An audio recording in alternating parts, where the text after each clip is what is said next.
We fought them in the air, on land, and under the waves. But it wasn't enough. Brave folk banded together, united in hope and allied in goal. But it wasn't enough.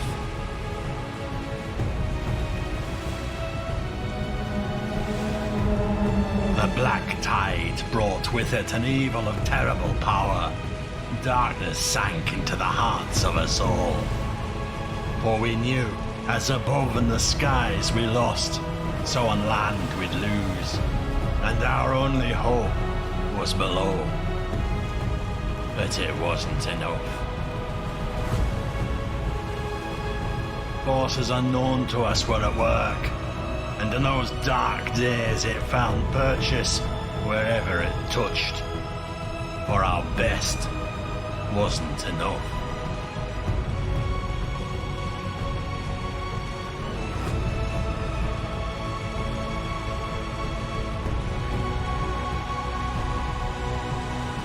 And yet, a single light burns in the dark night, and it might be enough.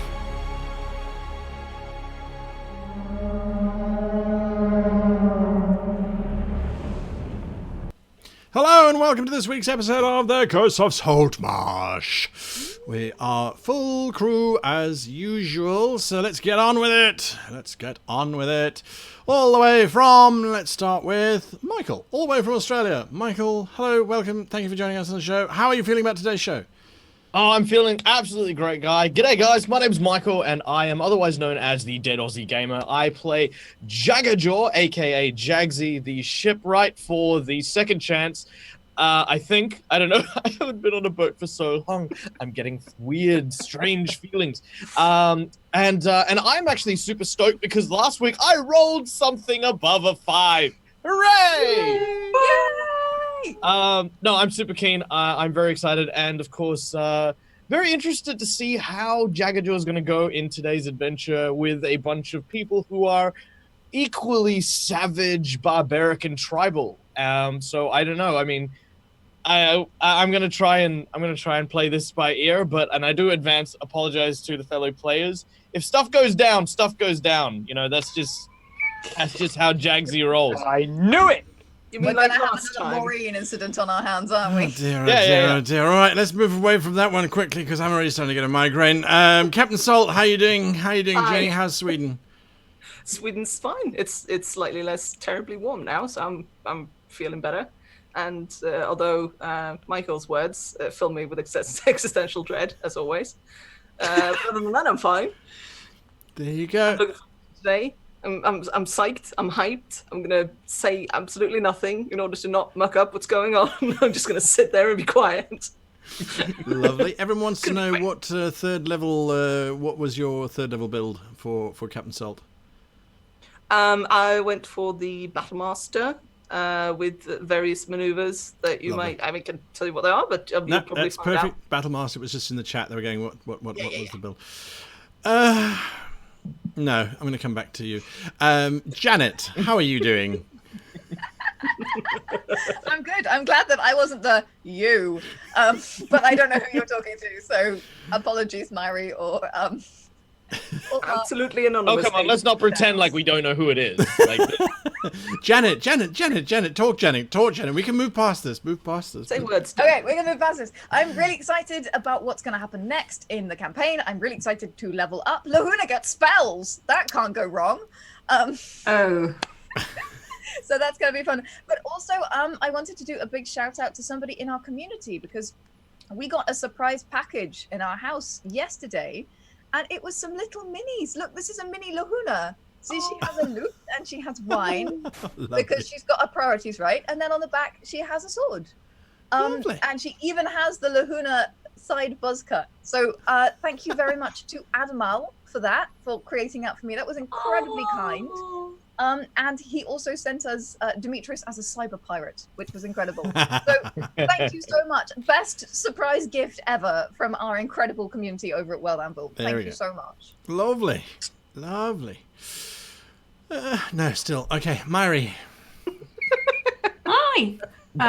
I'm Myri. I'm From Germany. the token German. I'm playing Indigo Diomedea, who's the surgeon of the Second Chance, but it kind of turned into she's trying to mitigate the damage that some other people who are a little bit more chaotic may be causing, and healing everyone left and right because they keep dropping dead. Often the people who cause the chaos are the ones who drop dead first. So let's see how we fare with the Queen of the Lizard Folk. I fear that some unknown members of the crew might also be ready to kind of cause drama and or try to steal the crown jewels. Okay. Right now. And finally, Mark, how are you doing? You're good? That's great. Okay, let's move on. So, Ghost of Saltmarsh. No, I couldn't do that to you, Mark. Flick, how are you doing? How is the UK for you today? Yeah, doing really good. We've got 10 minutes. I just need to go over my backstory for. I've got it written down here For another character? me and Pinky and Flick and that whole thing. So. If you've got 10 minutes, we'll just go through it now. No, sadly. Unfortunately, no. Just no. Okay, no, I'm fine. Let's play. Go. I don't know. I kind of want to call his bluff on that. No. I got 10 minutes. You really want to call a bluff on Flick? Really? No, that's true. No, Yeah. no. Anyway, so yes, you've met everybody, and if you didn't know who they were, I'm glad to have you on our show for the first time. Speaking of the people who make the show possible, Dungeon Fog has made all the maps for us that you will see in today's show, hopefully, and have seen in the previous shows. Those maps are super cool. Dungeon Fog actually made a special tile set just for the Ghost of Saltmarsh, which will be coming out at some time. Shipwrecks, coral, underwater stuff, really cool stuff, which you'll be seeing in upcoming episodes. Then we've got World Anvil. World Anvil has done so much for the show. You can find out everything and anything you like about our heroes. Go and have a look at World Anvil Heroes. The links should be shared up by the moderators in the stream at some point, hopefully, if they haven't already done so, so you can go and track their characters. It's a wonderful thing, and of course we are tracking our campaign on the World Anvil Ghost of Saltmarsh webpage. You can find that as well, where there is a map of the Azure Sea and surrounds. Map was created by Kaora and Dungeon Fog for a new project that's coming out. Watch for that. And then Fantasy Grounds, of course, our virtual tabletop of choice. Fantasy Grounds just providing us with everything that we could possibly want. And when you get to ship combat, you'll see some pretty cool stuff from there as well. So let us move forward and onward with that. If you are wondering what is happening down there, where you can see the logos of our wonderful sponsors, there's also a cryptic clue that's going out, and that's because Mama Sadouk has hidden treasure in the Azure Sea. Head on over to www.greatgamemaster.com, where you'll find Treasure Hunt. You can download a free copy of the treasure map and the map itself for the Azure Sea, as used in the game. Follow the cryptic clues that feature and have featured in the last 7 episodes of Ghost of Saltmarsh, right up until the end, and the 1st of September we will be announcing the winner of that. It's an awesome bunch of prizes. You've got core rule books from Dungeons & Dragons. You've got special edition books from Dungeons & Dragons. We've got gifts from from Dungeon Fog, from World Anvil, from Fantasy Grounds, from Nerdarchy, from Great GM. Just, it's an amazing treasure you don't want to miss out. Now, if you have missed any of the clues previously, you can head on over to D&D YouTube channel. On the D&D YouTube channel, you can find all of the episodes that have aired before. They are all there for you to watch and get those cryptic clues from. But enough of that for now. I think it is time for us to take a journey into the boat that you were all on. If you can hear the water in the background as it laps against the hull of the Supperware war canoe that the 5 of you are present on, there was that minor puff and pop and vague smell of cooked calamari that briefly washed over the length of the canoe after you had just passed through the Sea of the Dead, where there were hundreds of bodies of various sea creatures that had been slaughtered, as far as the vision was concerned, by humans. In the far distance, you can see the great, great marshes, a distant olive haze on the horizon, and already the air is starting to get thick with the humidity, and flies and gnats are starting to become a thing. Are you doing anything? Jaggsy, what are you doing? Jaggsy's not really used to this kind of temperature, preferring, of course, the nice, cold, sea-like embrace of the coastal reefs. He's still sitting next to Captain Salt. While previously he seemed like he was sort of vigil and alert and, you know, kind of sitting next to his captain, now he seems to be very agitated, uncomfortable. It looks as though if someone sort of brushed up against him wrong, he might accidentally snap and take a finger off or something. As he does so, he sort of looks at Captain Salt and says, "We should be getting close, Captain, but I've never really liked the swamplands. Does cause me a fierce rash on me skin." Never been there myself, but I'm starting to get the idea already. Well, I don't think you're gonna have to worry about the rash. I don't think we're gonna be staying here for very long either way. I think we just need to, I don't know. I've never really talked to lizard folk too much.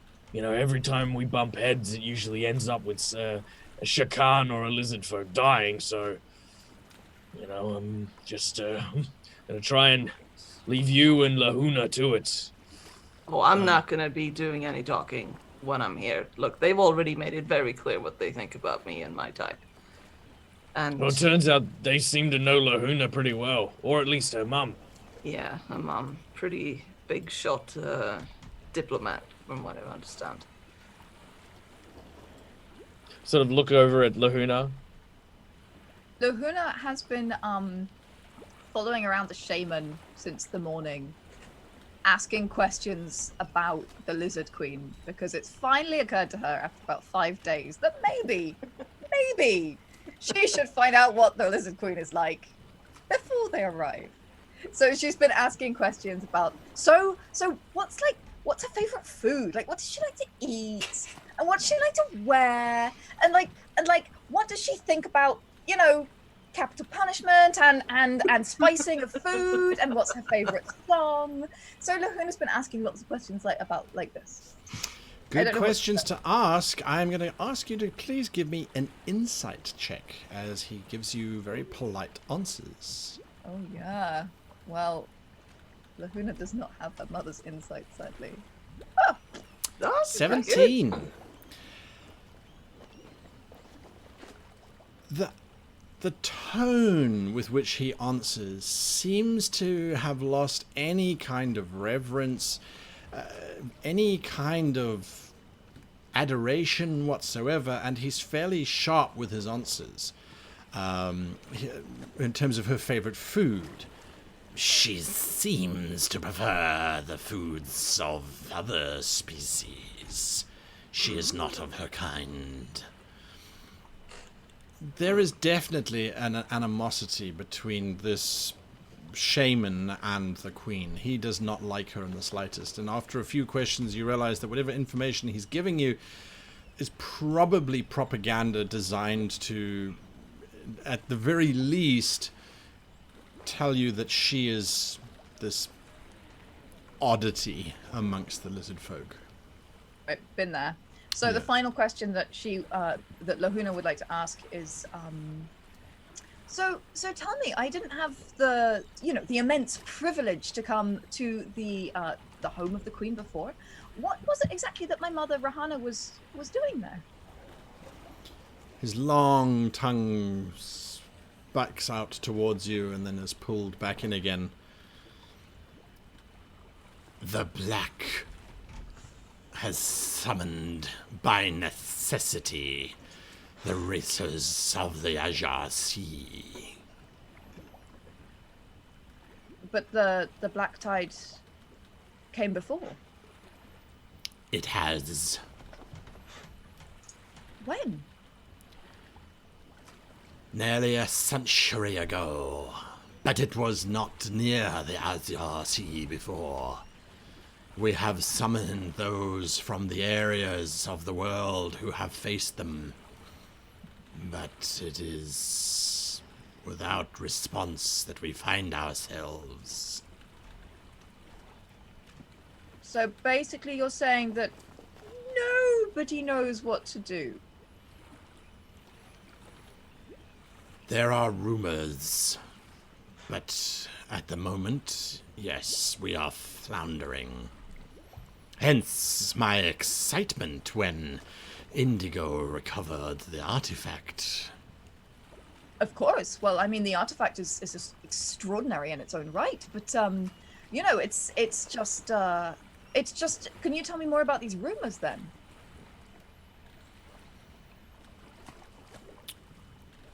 He looks around, and This is not the place for such discussions. Once our queen has decided your fates, then we shall share our informations. Of course. I like you, Shaman. You're wonderful. You're awesome. I'm so glad that we're on the same side. Makes me really happy. his eyes narrow and his tongue seems to hold as it's busy flicking through the air, and then it retracts after a while. He doesn't say anything, he just sort of shuffles off. Indigo, what are you doing? Indigo is trying to gauge the wind flow, and if there's any kind of the water flow, how the waves behave, just trying to keep track of what wind and sea are behaving like on the stay in, especially in this region. I don't think she's been there before. Sure. Absolutely. Roll a d8 for me. Sure. Go. Come on. The reason why the humidity is starting to become so oppressive is because there are some massively large, very dark storm clouds that have gathered not out over the Azure Sea, but to the north towards the jungles and the Sasahakswe Bay. And this massive cloud is just keeping all of the humidity trapped. It doesn't look unnatural. It does look like a natural phenomenon. But yes, the waters around you are starting to get choppy as that massive cloud starts to build. You can see to the north the great Ikawa swamps and the thousands of little islands that form and reform on a daily basis as all of the rivers from Haven Hill pour into it, as well as from the further north mountains. And the long warship starts to navigate between these great big mounds of reed and riverbank rotten logs. As you are all as you're all sitting and sort of seeing what's happening, there are large saltwater crocodiles that slither and slide into the water. The canoe is too big for them to even contemplate, but some of them are easily 20 foot in length themselves. These are gigantic beasts. There's one or two which have got very definite signs of battle on them. There's one that you see, he's got about 7 arrows sticking out of his head region, completely unfazed. The lizard folk are all incredibly tense. They hold spears at the ready on the sides of the ship. They have bows drawn, looking, watching. The shaman is deeply focused on what's happening around them as you move in through one of these larger lagoons. And you start to realize the crocodiles are all swimming silently next to the canoe. Sometimes they dip underneath it and just become one. The seawater is now starting to become murky. It goes to a dark turquoise, and then it just silts up and becomes this very, very dark brown. The smell of the sea is very quickly lost behind you as the ship continues deeper and deeper into the swamps itself, and soon it's just hot, rotting detritus and little gnats everywhere. there is this constant little swarm moving around each of you. The lizard folk are completely unfazed by it. You actually watch Flick as this little gnat lands on your scales and its proboscis tries to punch through. It then flies off and lands on another lizard folk. It fails. And then you see it flying off towards Jaggsy or to Captain Salt. And it doesn't seem to live for long. As it and its cousin get killed. There is a deep mourning amongst the gnats that evening. But feast they do as you make your way towards Qualtax, the capital of the lizard folk. Whether it's a capital or not, you're not entirely sure, because by the late evening you are seeing campfires everywhere. Campfires and fireflies. The gnats are replaced by fireflies, which at first create this beautiful dance of light, a welcoming celebration of the ship and its crew arriving, until a firefly lands on a patch of exposed skin. And these 8 little mandibles open up and they start trying to bury themselves into your flesh.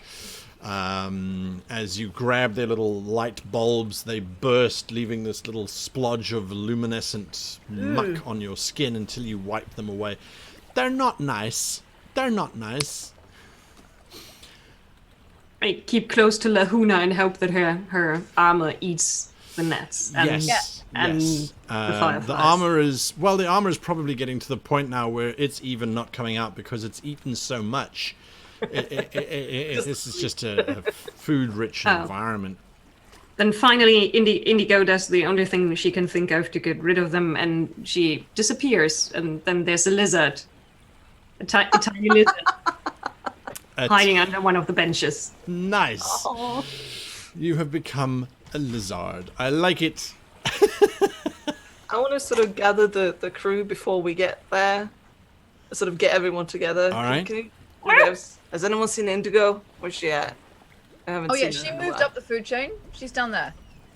She's what? This lizard looks at you. Is that you? Yeah, that's Indigo. Sort of hold out a hand. She crawls up onto the hand. All right, hi. This is really weird. So we're Let gonna meet. Indigo, right? Right, so we're gonna meet the queen, right? Yeah, Queen of the Lizard Folk. Yes. And what are we gonna tell the queen exactly? Well, from what I know of my extensive knowledge of diplomatic situations, she's going to be asking the questions. Because she's the one with the pointy hat and the pointy sticks. Yes. Usually how it goes. So she, as far as I can tell, is kind of an oddball. I reckon that can work in our favor. And she knows my mom. And which means she's got a tolerance for, you know, annoyance, which I couldn't possibly imagine. I'm really, you know, I think that's great. So we need to see what she says. We need to protect Victor because we like him in one piece. I appreciate that. The lizard nods. Right, thank you. Yeah. And, you know, if that fails, we can just blow her up. No, let's not go to plan Let's 4. not blow up the Lizard Queen. We have all these fire crystals. Look. Don't have the fire crystals. These gentlemen and women around here have them. They're very easy to steal. Oh, right, Flick, don't say that out loud, please. Like, I understand that you have... Very easy to steal. All right, better. Thank you. That's it. Just, We're gonna just- tell them about what we've found, right? About what we know about this magic stuff going on, and about the, what was it, the Saltmarsh? The Saltmarsh family? Yeah, so I think, in my opinion, the best tack is to tell them the truth as we know it and really hammer home the fact that this is just some of the humans. Because otherwise we will lose all of the humans. They're quite anti-human. Was the Genkari guy? Which family was it? Was it the Saltmarsh or the Genkari? Because my notes are confusing me. To whom are you referring? The statue fellow and the young posh Flippy. fellow.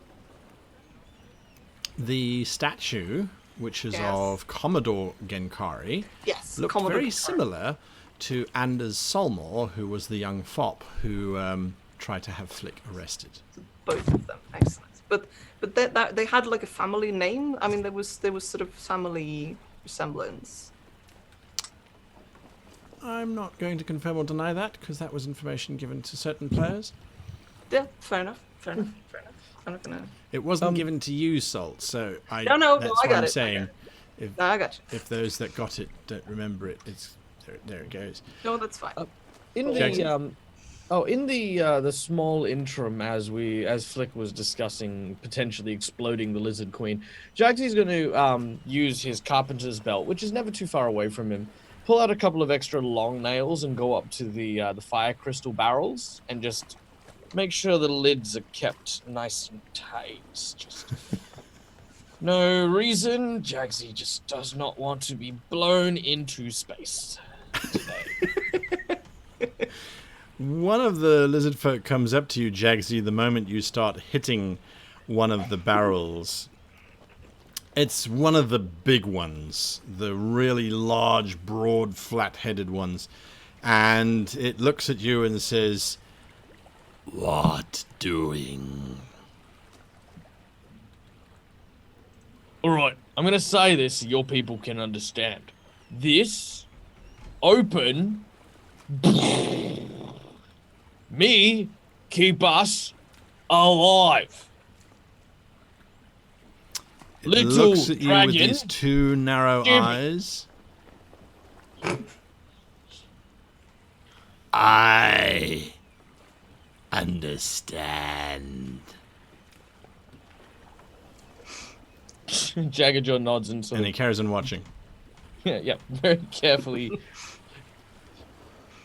There is a moment where the boat rocks slightly as waves catch it on either side, and your crocodile retinue suddenly seems to all break and pull away. And the fireflies vanish. Literally, they turn their lights off and disappear. And then the stars vanish as well, because the first of the evening stars have started to streak their light down upon the planet. And the waves are being caused by something moving through the water, something very, very big. Where's There the is an nearest order. barrel? I beg your pardon? Where's the nearest barrel full of fire crystals? Well, they're all there, but you notice that they all have nails sticking out the tops of them now, where you would normally have popped the lid open. That's okay. Which one's closest to the side? Well, there are about 40 barrels, so any one of them, really. They're running down the middle of the canoe. There is a call in Draconic. Ah, bitch, says one of the lizard folk. That's what you hear, Flick. No one doesn't speak Draconic hears that.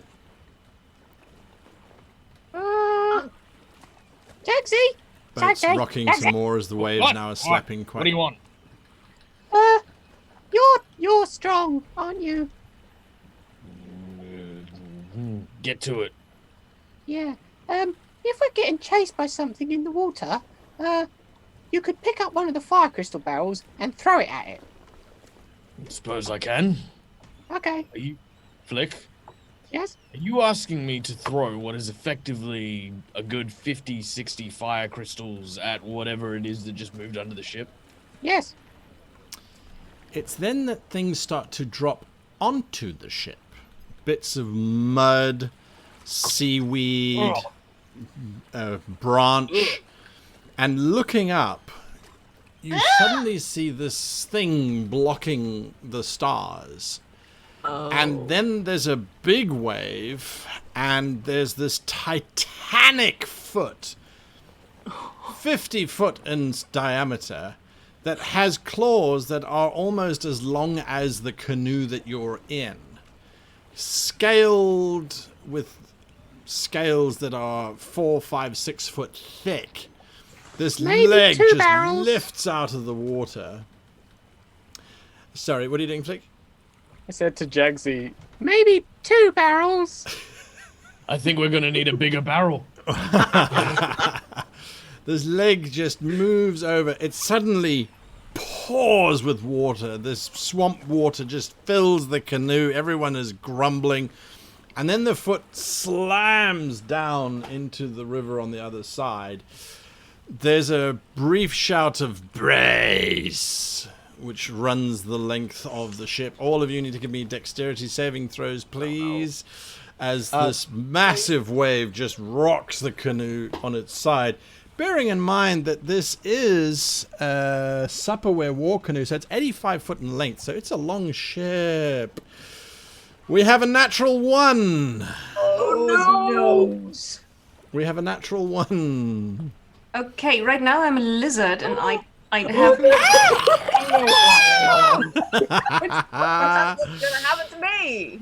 Oh dear, Yes, Lahuna, natural I'm 1. holding on to the indigo. Sorry. Go for it, Flick. You were holding on to the lizard. Yes, I'm sort of protecting the lizard. Indigo, you didn't also roll a 1, did you? No, that was just no, something I else. didn't. I didn't roll yet because I've got a question. Because right now Yes. I'm a lizard Yes. and I have dexterity, and different dexterity value. You don't have the stats? I'll What give do we you. do? The I have the stats for lizard. Okay. Dexterity would be 11. Perfect. So +0 to your roll, but you're being held by Salt, so you have advantage. Okay, I'm just going to roll A D20, D20 without anything else. A 4 and a 3. Okie dokes. Yeah. You are being held by Salt. Salt is rocked around. The boat washes from side to side as these massive waves from the displacement of this foot just push this little thing around like a twig in a stream. Indigo, you go flying across the side of the ship. You don't fall out of the ship, but you land quite badly, and you will take that much damage. Lahuna, you were also flicked and dropped off your feet. You rolled around, you landed on the side of a lizard man. They're not as soft and squishy as you had hoped they might be. So you also take 4 points of damage as you smack Bad into news. the A side. lizard has 2 hit points. Oh no! So you immediately revert back. Blop. Yeah. Cool. as Indigo. There is a brief moment where everyone is busy picking themselves up off of this rocking ship when a second leg now passes over the first one. And again, there's water and chaos, but by now the helmsman of the ship, hopefully, let's just get a check in here. Crew quality is 5. 8, he hasn't done it yet because whatever reason, he's still trying to bring the canoe round. No one is using their oars at the moment, so the boat gets slammed again and everyone is rolled around and tumbled. This time it's a strength check as the canoe I was is... gonna sort of, as soon as Indigo fell out of my grasp, was gonna sort of throw myself after and just try to grab her with one arm and sort of the got side you. of the railing with the other. All right, give me an acrobatics check if you please, Salt. Otherwise, strength checks for everybody else. You're okay, Flick. You're just holding on desperately, doing I athletics. suppose. Indigo, you're okay. Jaggajaw, you're fine. Victor, you grab Indigo, except that Indigo's now a full-sized aquatic elf again. Oh, She's still a lot smaller than I am. That's true. probably, yes. That's true. So everybody kind of, you've braced, you're a bit more experienced in this thing.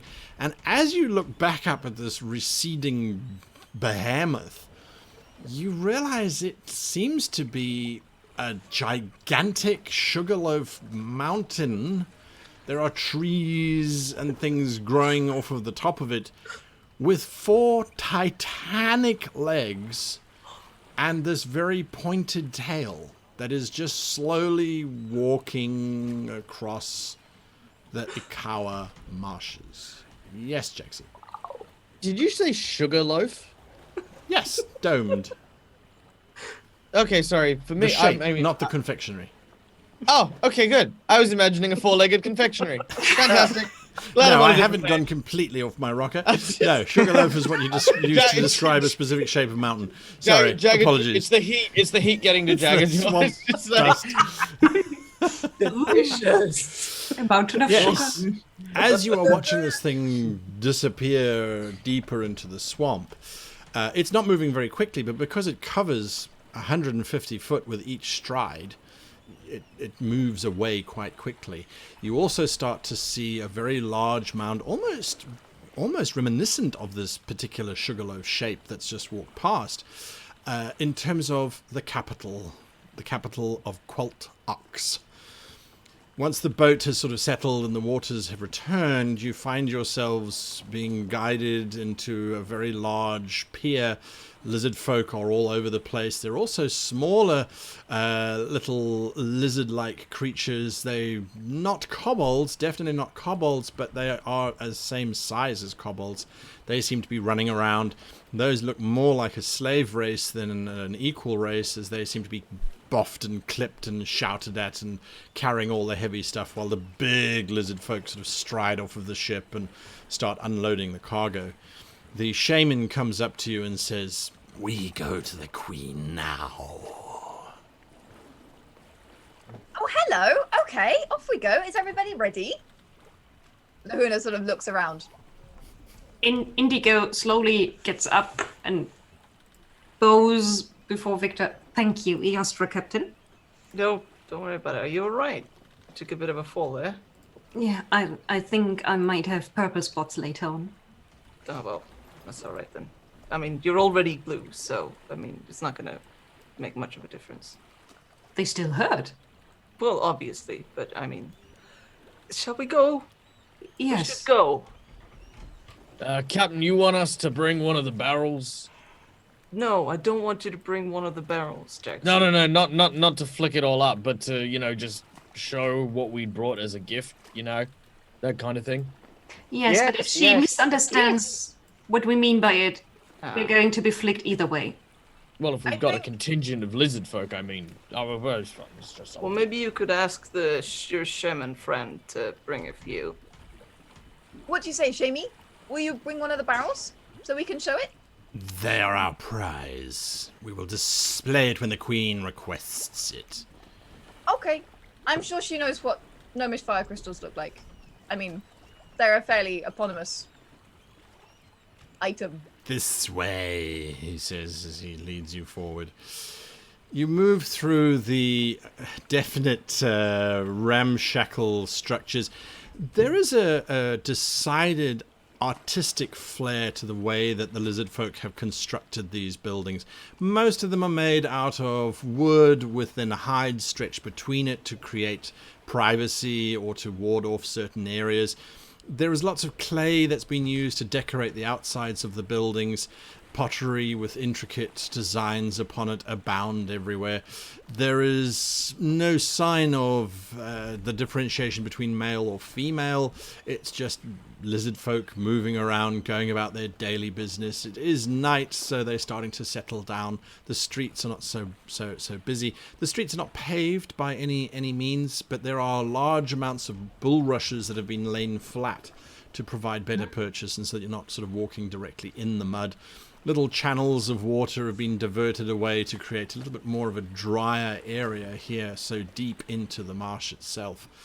The main structure, you realize, is an ancient old mountain which has been slowly worn down over centuries and then covered in vegetation. This was one of the large areas where trees and things could grow, so these bizarre, twisted, swamp-like trees that look like they're permanently in mourning with their leaves hanging down decorate this place. And you can see moving about these very resplendent guards, great big feathers, bright yellow. It dimmed now because of night. Doors are thrown open, very large doors, intricately carved with the effigies of lizard folk being heroic and fighting off large monsters and things. And you enter into this very, very cave-like space. You are definitely aware that this has not been carved specifically. These are caves that have been adapted over time and over centuries, that have been worn smooth by the simple numbers of lizard folk that have inhabited this place. There is a green glow, a quite bright green glow, and that seems to be coming from fungi and mushrooms all over the walls and things. That just gives this space its light. You are effectively, however, in dim light. So it is dim light for all of you. You're taking down quite a lot of passages. Unlike most structures where the audience chamber is this direct route from the front entrance inwards, this is not the case here. You've gone down passages, up passages, around passages. Any of you can give me a survival check if you want to try and keep track of where you are. This cave system is massive, you realize. Flick will just get out his little piece of paper that he has and a little pen. Sure. And he'll make a map. Okay. All right, I like it. You can give me a survival check with advantage. Everybody else so far, Jaggajaw, you were convinced you had it, as were you, Luna, and then you walked across a bridgeway that walked over a tunnel that you think you came along, but you don't remember going upstairs, so how the hell are you above it? It seems as if the caves were designed by some gnome known as Escher. What was your survival check there? Flick? I have the Wanderer feature. Uh-huh. So it means that I have excellent memory and can always recall the general layout of terrain, settlements, and other features around me. Well, there you go. Isn't that a nice feature to have? You are keeping track with your map. Your map looks like you took a bowl of spaghetti and just threw it at the page and went, there, that's the map. And that's not what I did for the map, by the way. It wasn't spaghetti, it was linguine. Yes, Jaggajaw. Similarly, I have a ability called Natural Explorer, where my group cannot be lost except by magical means. Okay, perfect. Between the two of you, you're not lost. You know roughly where you are inside this cave system, inside this mountain, and it isn't, well, it is fairly long. It takes about half an hour until eventually you come to these two massive doors that are coated in, it must be bronze, because they've turned that wonderful green as that patina has grown over them of the oxidization of the bronze, and they are pushed open by these two large lizard folk. What is your walking order? Give me a walking order, if you will, as I share this map. Who's going first? Probably me. Probably Lahuna. Okay, let me move this map over a little bit so everyone can see. Lahuna, you step into this fairly small audience chamber. You had expected something bigger, and you are surprised, perhaps, to see that there are colinths, I should say, in one corner in a big huddle. On the other side, there are the Lokatha, which are fish-like creatures. It's just a big old party that seems to be happening. No one is smiling, however. Let me make that very, very clear. No one is smiling. But yes, there are these fish-like creatures just all in attendance, as well as at the very far end of the room, there is the queen of the lizard folk. There is no way that you would possibly not know who she was. She wears this large golden gorget around her throat and upper chest, which is inlaid with these beautiful stone gemstones, all the gemstones, all in yellow and red. She has this huge crown of feathers which stretches out from behind her head, also yellows and reds, and then she wears this long cloak. You want to say that it's made out of metal because it has that metallic sheen to it, but it's also this bright, bright, bright yellow. Flick, are you walking in behind Lahuna? Who's next? Alright, Flick is next. After that? No one else moves? Indigo will. Alright. I'm gonna bring up the rear, I think. Alright, and then Jaggsy will go. Alright, so you've formed your nice, neat little line. The guards form up on either side of you as you enter. The vizier steps forward. I didn't put his token in here, but he steps forward. My queen. More guests for your entertainment. He then bows and steps aside. The queen looks up at you and she fixes you, Lahuna, with a stare. Hello.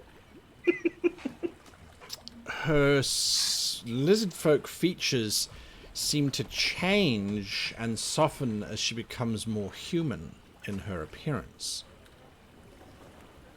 Interesting. Thanks, Lahuna.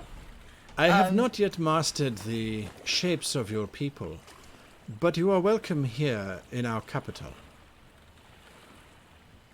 We're so happy to be here. Hello, everyone. Lahuna sort of looks around the room, smiling and waving at people. Can I just say how beautiful you look? I mean, the gorget and the feathers and it's magnificent. You look magnificent. Thank you so much for having us here.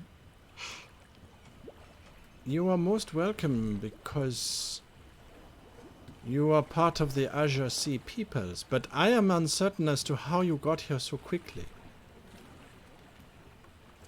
Oh, we came with Shamey. He never told me his real name, but I've been calling him Shamey. He's really nice. He knows so much. This is not the Ambassador Rahana, but one of her offspring, Your Grace, says the Vizier as he realizes what has happened. Oh, she looks back at you and she starts laughing. You must forgive me for my assumptions. It is difficult for me to tell the difference between your generations. There is no telltale scale changing color, so it is hard for me to appreciate your differences. You are the daughter of the ambassador. That would explain it. You are not the official delegation that has been sent by the Merfolk Kingdoms. Is this correct? Oh no, we came here by accident, but we're so happy that we did. We brought you a present as well. Did we? Yeah!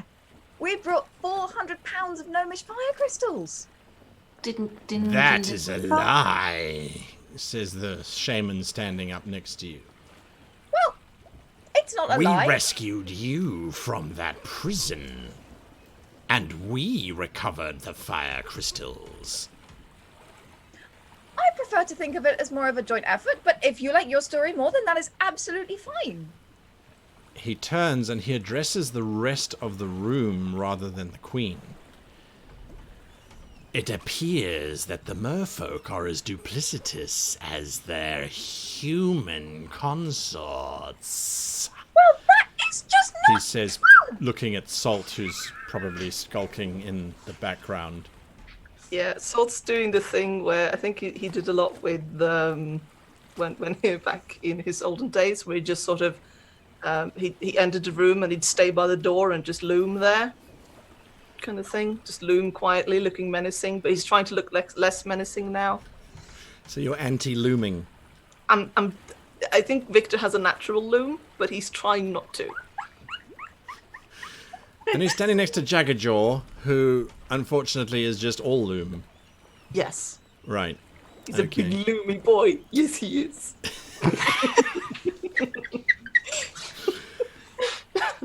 The queen slams her fist, and she's holding the scepter in it on the side of her throne, and she says, "Vizier Kepsek, this is still my audience chamber. I will decide who is telling what." She looks at you, Lahuna. You claim to have brought these fire crystals with you as a gift for our grace.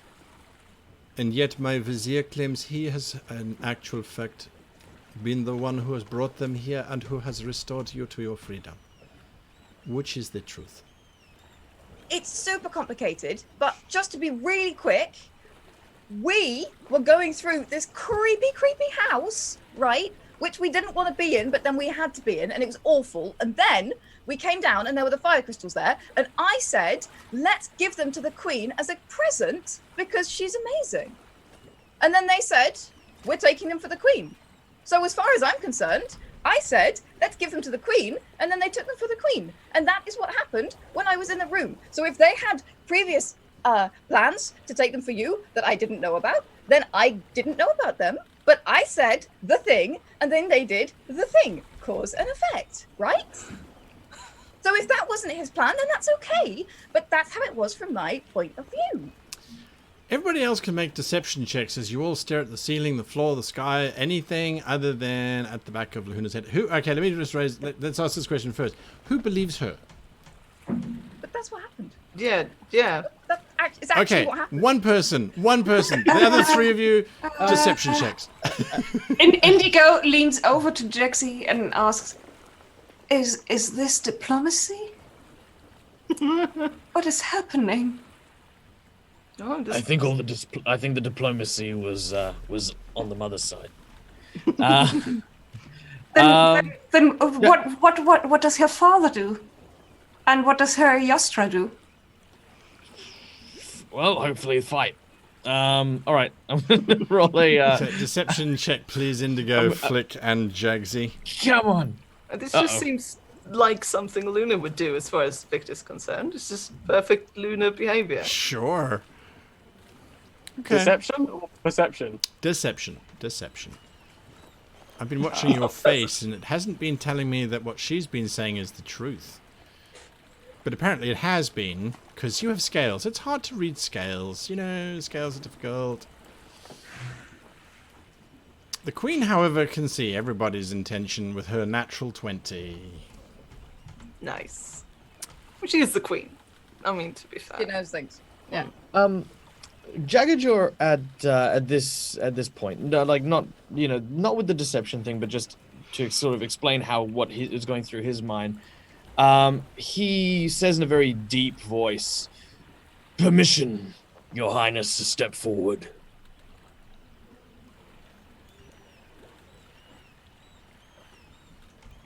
Let me guess, you are also not the representative of the Shakan peoples that we have summoned.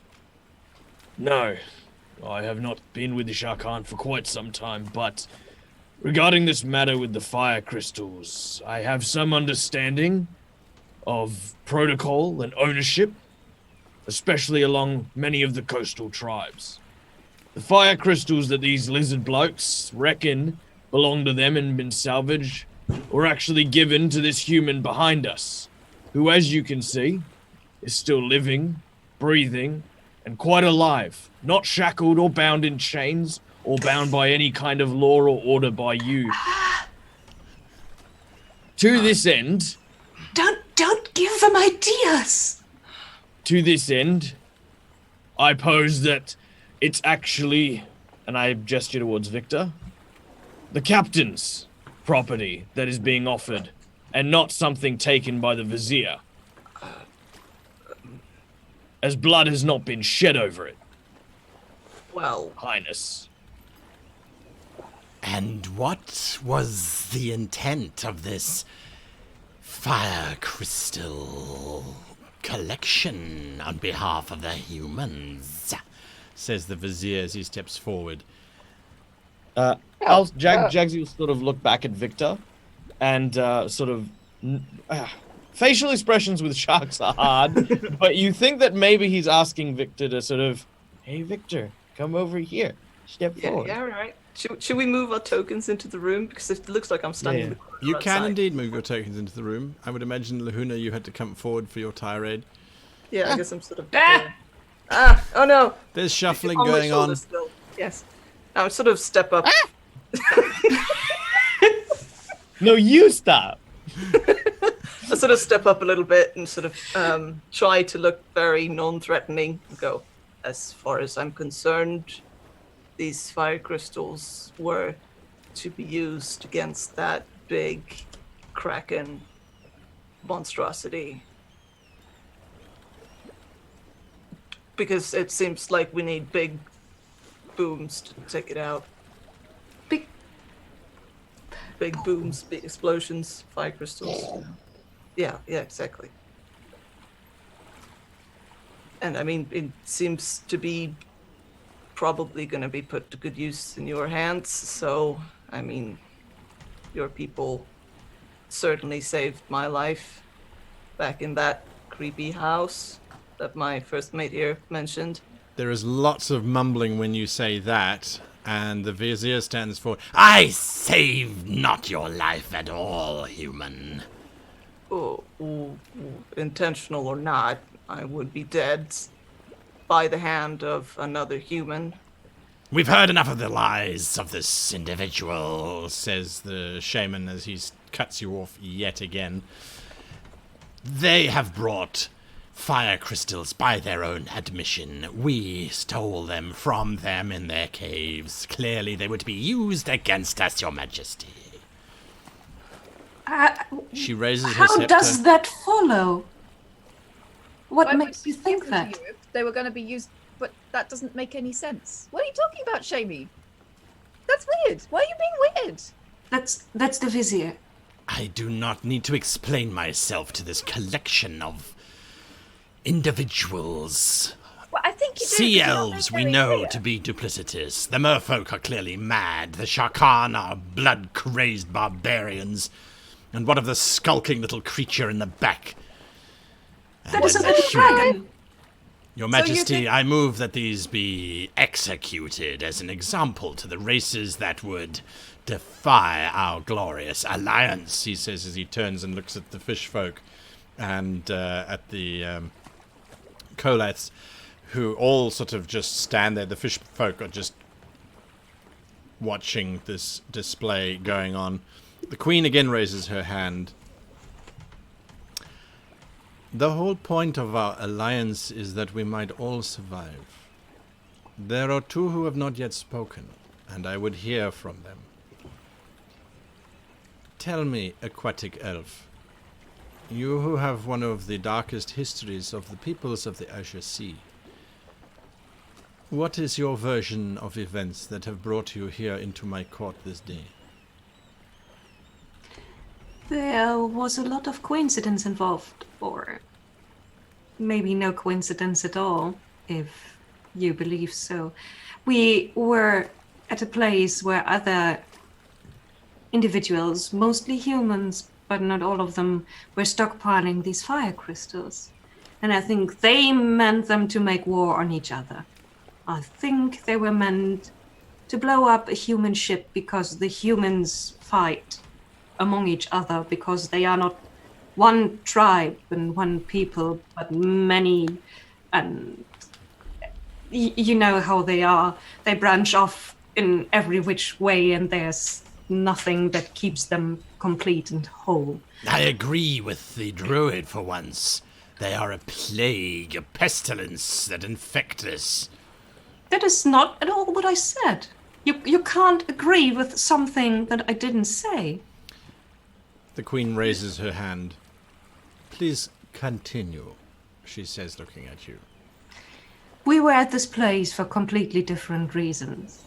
But we knew that somewhere in the city there would be these fire crystals. And we had made a very vague plan, if we ever found them, to use them against the Black Hunger from the deeps. What Aostra Captain calls the Kraken. And when we found them, we fought them. We fought them in the cellar, but it was not enough. We fought them in the attic, but it was not enough. Sorry, I couldn't resist. We fought them, but I admit we might have been too weak. It came to a kind of standstill between those humans and us when your warriors arrived. And at this point, I think everyone decided that it would be best if both we and the fire crystals left the city with them to come to you. Because we also have news and we might have information and plans how to deal with the black tide. There are many wise things in what you say.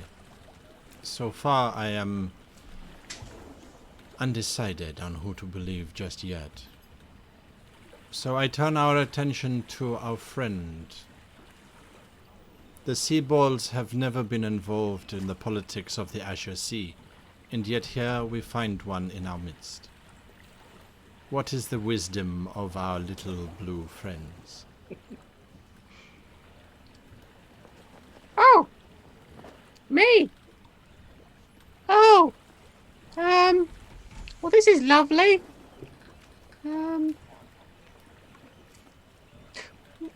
Why did you bring everybody here? The black tide threatens all who inhabit the Azure Sea. We are aware of who has caused this black tide, and so we are uniting against those that have caused it, in a hope of restoring balance to this region. Well, you see, I don't quite understand that bit.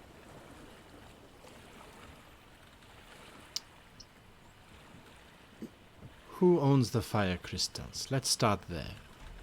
No, well, what I don't understand No. is... Do you not know who I am? No. She can't help but smile.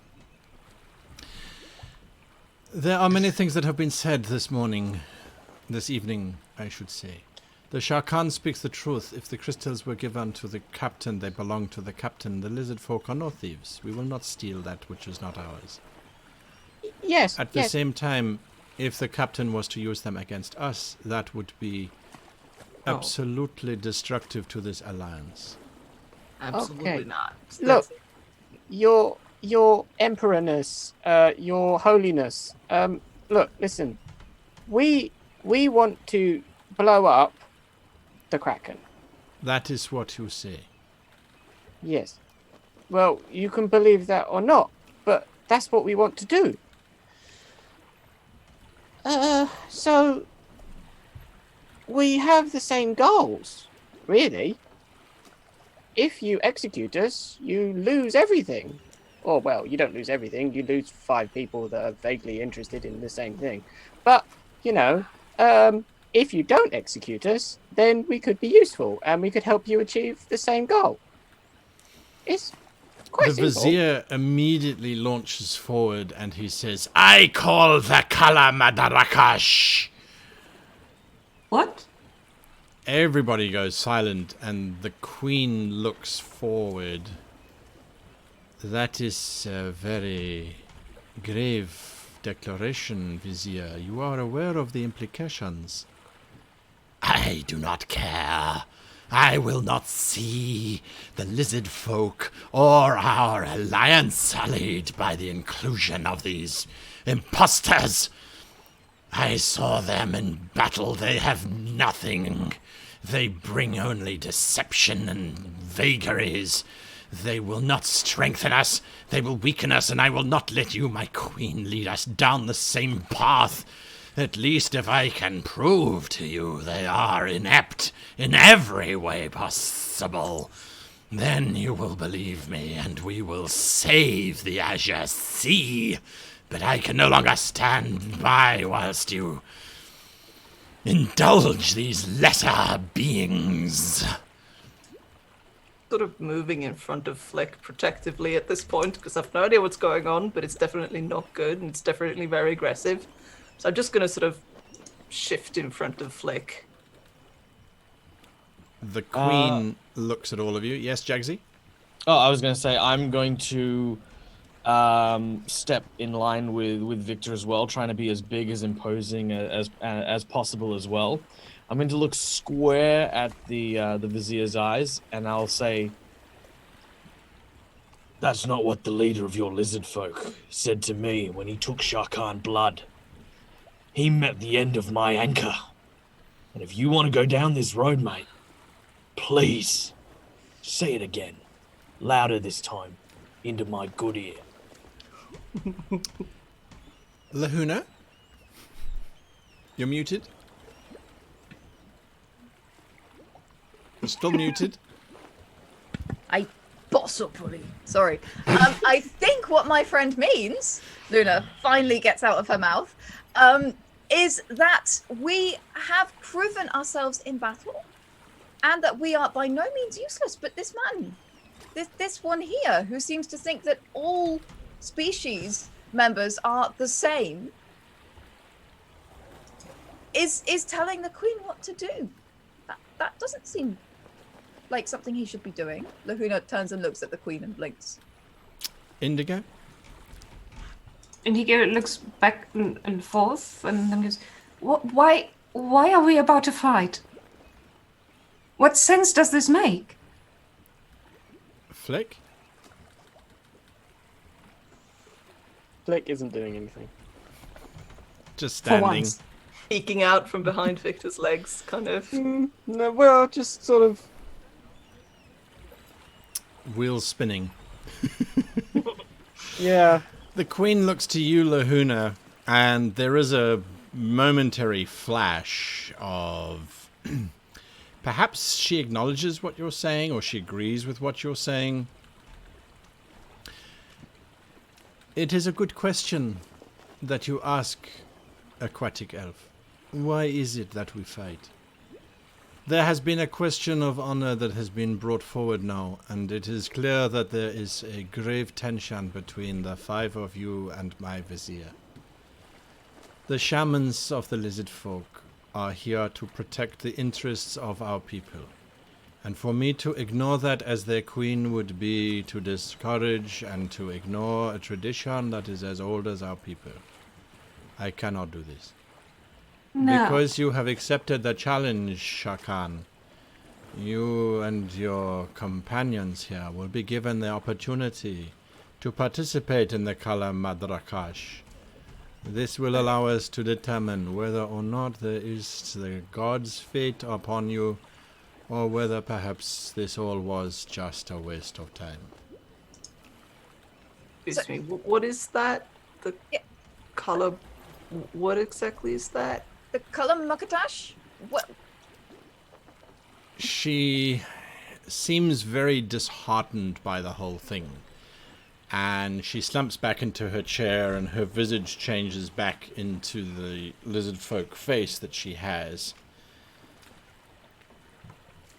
If the outcome is as the vizier predicts it, I will inform your families of your honorable deaths. But if the outcome is that the vizier is proven wrong, then you will have our alliance in hand, for we will cherish you as welcome companions on this road that we seek to destroy the Kraken on. I can only hope that you respect our traditions and understand that this is not a situation which we would normally have sought out. And then We she don't understand what nods. this The guards then situation start is to at all. move around all of you. They seem not overly aggressive, but they seem to want to be leading you somewhere. The vizier turns and says, I hope you savor your death. And he turns back I to the hope queen. you taste like fish. Because I intend to eat you if you actually want to fight us. Okay, Indigo, maybe we should just go with them quietly. Also, I am trying to remember what a brown bear looks like. Yes, Flick. Is anyone really paying attention to Flick as we're getting ushered out of the room? Yes, unfortunately, everybody is watching. Well, not Flick particularly, but everyone is watching the group busy being herded out of the room. Okay. All right. Jaggajaw, you wanted to say something quickly? Oh, no, Jaggajaw's heart just skips a beat when Indigo threatens to eat someone. Just... How romantic! Oh. Little spark. I say she's a woman of taste. So they lead you out of this chamber, and the walk takes quite some time as you are taken away. Queen. I beg your pardon? Oh, you wave at the queen. I wave goodbye to the queen. I hope I see you again soon. She You're magnificent, if a bit mean. doesn't seem to react too much to your departure. Are you saying anything to each other as you're going down this corridor? I do not like that vizier. Does anyone know what we just got signed up for? I'm thinking ritual mashing. Yep. Some kind of thing. It's often ritual mashing. Mashing? Like, Yeah. like Fighting. Lizard Yeah, folk we're culture in the middle ain't of too... that, and then there's mashing.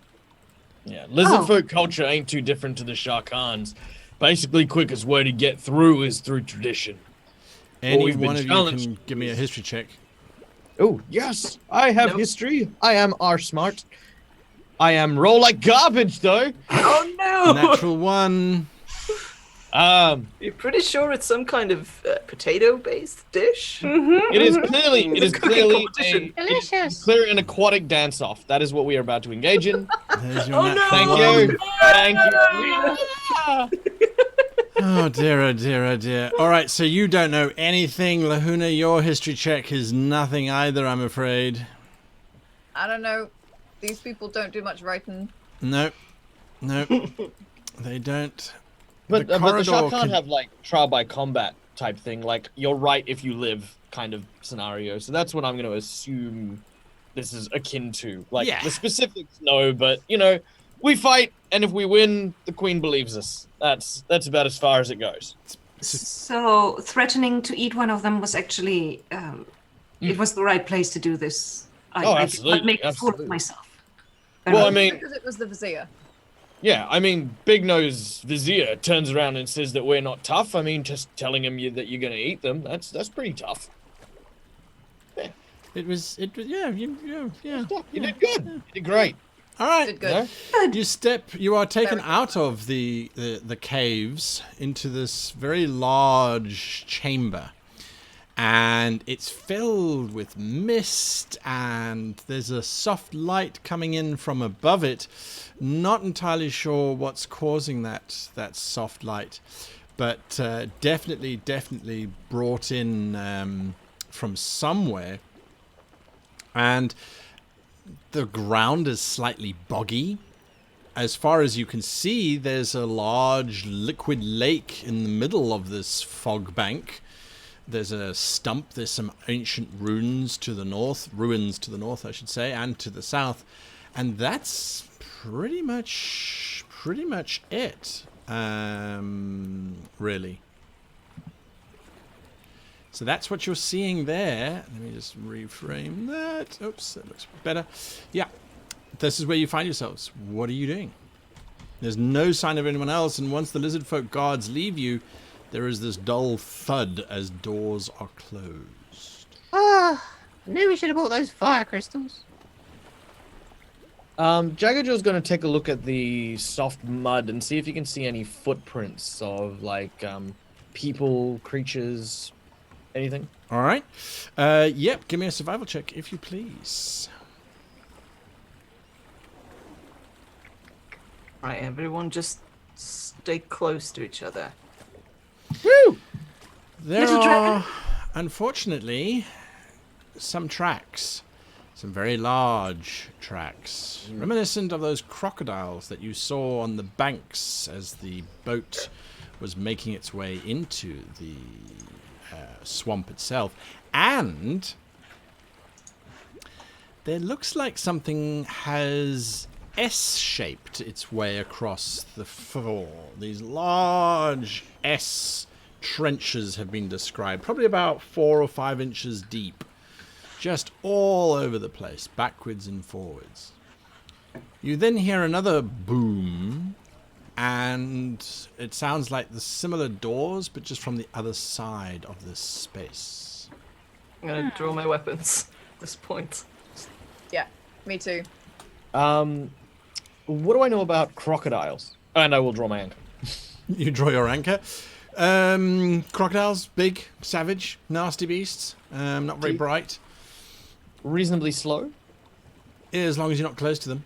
Yep. You can probably outrun one if you were lucky to, but they're also incredibly good ambush predators. Yeah. All right. I'll tell the others. All right. Listen. I'm fairly sure there's a large croc coming our way. Couple things. First, they're ambush predators and they'll jump out of nowhere. Worse still is we can't be caught together like this. Spread out. One thing before that, I touch Flick. Flick, are you willing to be spelled upon?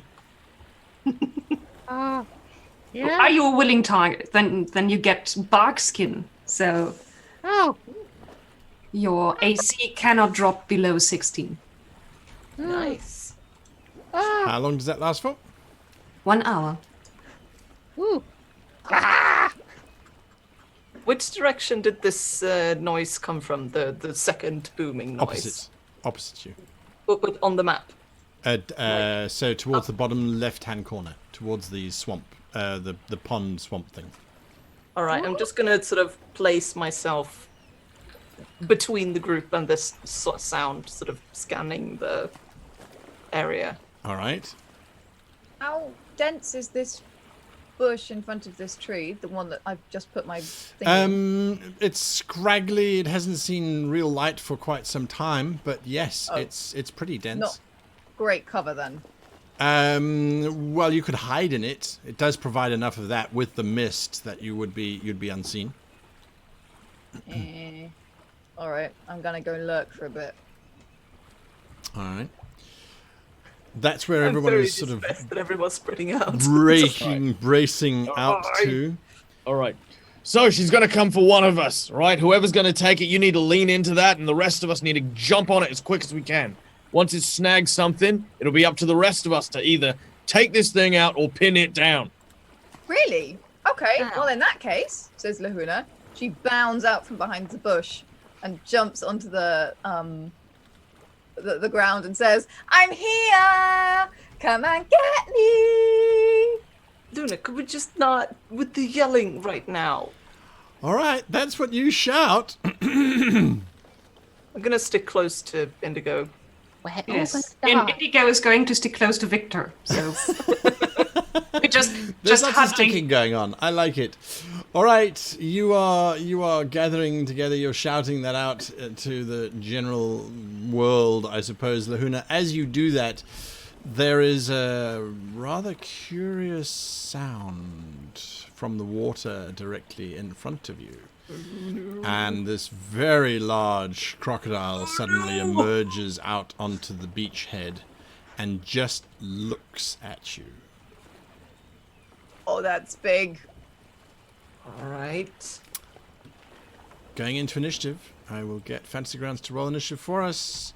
All right. Here it goes, and there we go. All right, first up, there is some cackling from the other side of the lake.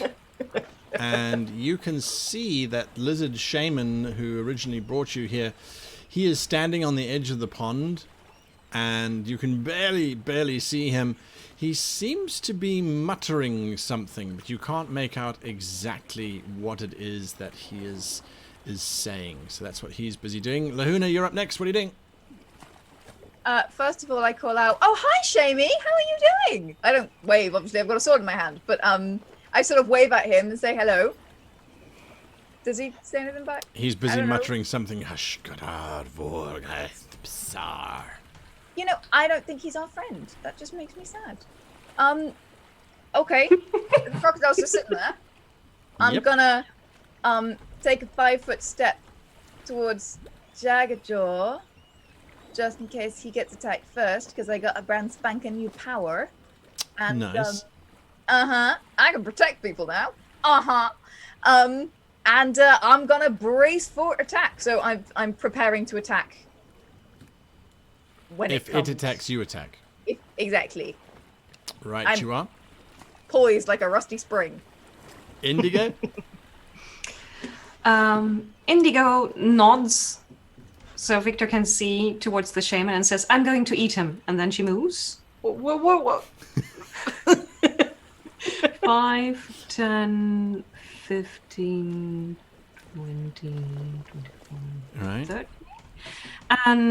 But she uses Moonbeam on the crocodile, which is Moonbeam on the crocodile. my spanking new damage spell. Right, so it has to make a save, I believe. Is that right? Yes, and it has to make.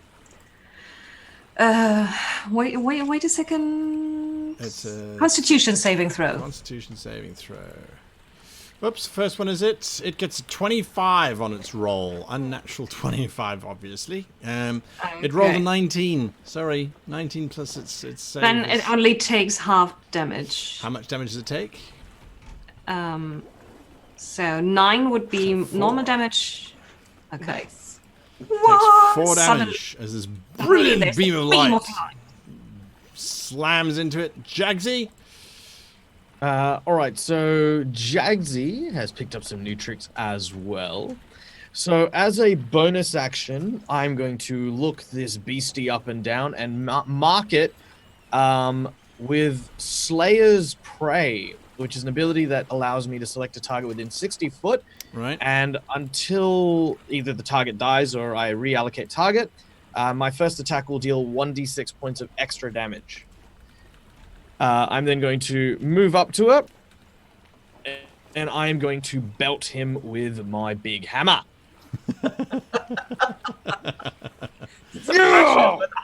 You hit him with your large anchor, without doubt. Okay, and there's that damage, plus my extra d6. Oh, do I need to roll that? Okay, I'll just roll that separately. Yeah. Another 6 on points. top of that. Lovely. You slam into its skull. As your anchor hits it, though, you have this distinct feeling that you didn't puncture its massively thick, leathery hide, but you certainly bludgeoned it one clocker on the noggin. It definitely felt that. Yeah, and Jaggsy would just roar at it as well, like kind of like an "I'm gonna eat you, not you're gonna eat me." Gotcha. Flick. Got this wrong. Is this a tree that I'm sitting on? Yes. Well, it's not a very big tree. I mean, it's tree-like, possibly a shrub with ambition. So I use my movement to sort of I very carefully climb a bit. I moved here at the beginning before combat, so I'm just very carefully just making my way up, just so I can get a bit of vantage point. Can I see the shaman? Very vaguely through the fog, yes. Sure. He's all the way Flick across is going to sort of wiggle his hands a little bit, go, okay.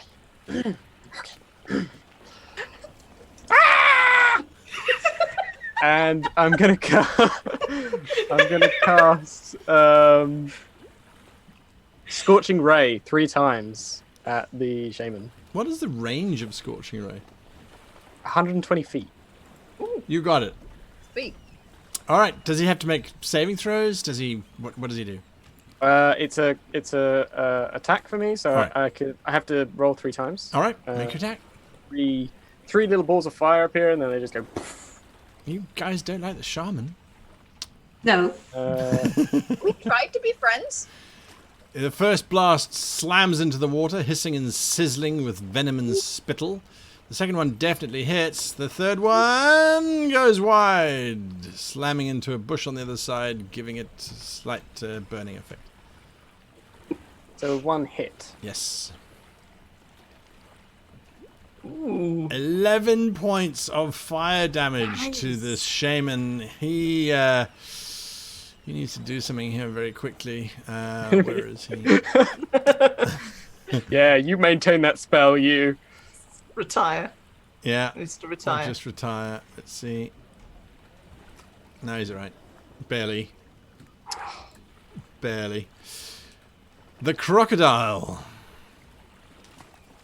It lunges for you. 1,000 teeth. There's a So brain it's in it. about to attack. Lahuna, you said you were going to do something. Yes, I would like to attack it if it comes close to me. Strike at it with all of your anger and hatred. I whack at it with my sword, my mastodon blade sword. Right. What about your anger and hatred, though? I don't have anger and hatred. It's just a It's not an Yeah, evil fine, crocodile. fine. It's not an evil crocodile, is it? Is it an evil crocodile? Not that you're aware of yet. Just hanging out being a crocodile. Let me just The double check this crocodile's on not the evil problem crocodile. here. When you say it's not evil, you have to actively try and detect for that, don't you? Yes. Yes. Okay, it's not evil. Just a croc. Okay. Just a big, angry, aggressive crocodile. It's just a bit hungry. It's like Jaggsy in the morning before breakfast, you know? I thwack at it with a longsword and I say, "Bad crocodile! That's a hit. Go back to your lake!" You smash into it. Remember to roll your dice onto the token. That will deal damage directly to it. But sorry, That's right. have I done? Did I get it? You did. You hit that's it. good. You hit it. It's not difficult to hit. 9 points of damage. You slam into this poor creature. Your blade also fails to puncture its leathery hide, however. Doesn't seem to do much. It now attacks Jaggsy. It's going to make a gigantic mauling attack. It opens I would like to impose disadvantage. Protect. You what? I have direct protection as a fighting style. So when anybody within 5 feet of me is attacked, I can impose disadvantage on that attack by waving my shield in front of his face. You can impose protect. I impose protect. And your shield is just enough to knock aside this massive head, which tried to consume Jaggsy. It doesn't like that. There is a sort of it seems to hunker down. It seems to scrunch up a little bit, which for something that's 30 foot long is quite difficult, and seems to be getting ready for another attack. No snack. But it doesn't take it this round. It can't. Next up, Victor Salt. Yes, a sort of look between just sort of Indigo rushing off on her own, going, and then I've run over towards the crocodile. Right, you are? You can move yourself? I guess I can make it there this time. Oh, yeah. Not a problem. Yeah. And I'm going to just start smacking it with my big sword. It's not in a really weird way, I apologize. And then I'm gonna smack it. Oh, yeah. With my big sword. Well, it's difficult to smack a crocodile. You can't work out which part to smack. I'm going to smack it with my axe then. Sure thing. That hits. Ooh! And then I'm going to use my maneuver, because I'm a tank commander now. I'm going to use... Wrong time period, I think, but close enough. Yes, close enough. I'm going to use menacing attack, and I'm good, which So you roll attack my like damage. tiger, grr. Yes, grr. I'm gonna hand axe, drop the damage on the thing, and then I'm gonna use a D8 to roll, and I'm gonna add this damage to the other damage. Yay, 2. And then he has to do a wisdom save or be frightened of me until the end of my next turn. He's not particularly wise. I figured. He does roll a 19, however, so he passes. He passes. You might be menacing, but currently you are also just perhaps like the French fries on the side of a hamburger in the shape of Jaggajaw. Yeah. So he's not going anywhere. The lizard shaman has finally finished his spell, and so you're not entirely sure what he has done there. He is going to throw out. I must just double check this quickly. Just give me a second here. Yep, and he has the range, and he's doing that. Great. He throws out his hands, and this large area, 20 foot, so 5, 10, 15, 20. This entire area is now covered in vines which reach up and wrap around all of you, trying to entangle you and keep you in place. Sickly little weeds which before you would have just stepped on with impunity now seem to provide a rather unfortunate amount of entanglement.